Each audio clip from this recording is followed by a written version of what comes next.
Bonjour à tous and welcome to Learn French with Vincent, and this is Unité 10, leçon K.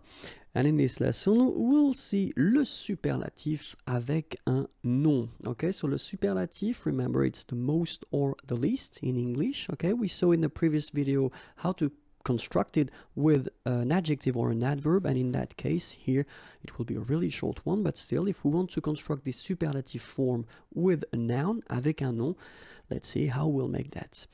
So it's quite simple because you don't really need to care about whether it's masculine, feminine or plural. You just put le plus de or le moins de, so the most, the least, okay? And after that you will put your noun. Okay, le plus de, le moins de, and then your noun. Okay, so let's have a look now how to construct it. C'est la ville, this is the town, où, where, il y a, there is, le plus de fontaines. Fontaines, fountains. C'est la ville où il y a le plus de fontaines. And then, c'est la ville où il y a le moins de voitures. Voiture, car. So let's have a look at these these two sentences, sorry.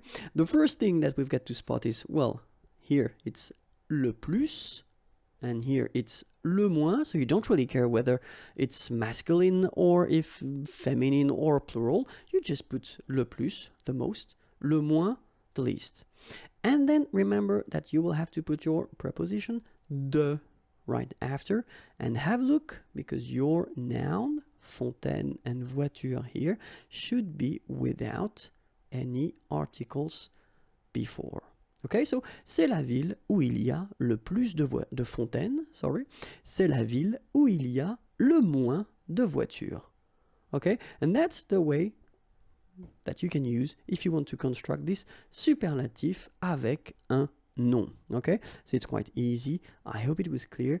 More videos can be found here, youtube.com/imagier, and more material at the following address, www.imagier.net. Have a great day. Bye bye.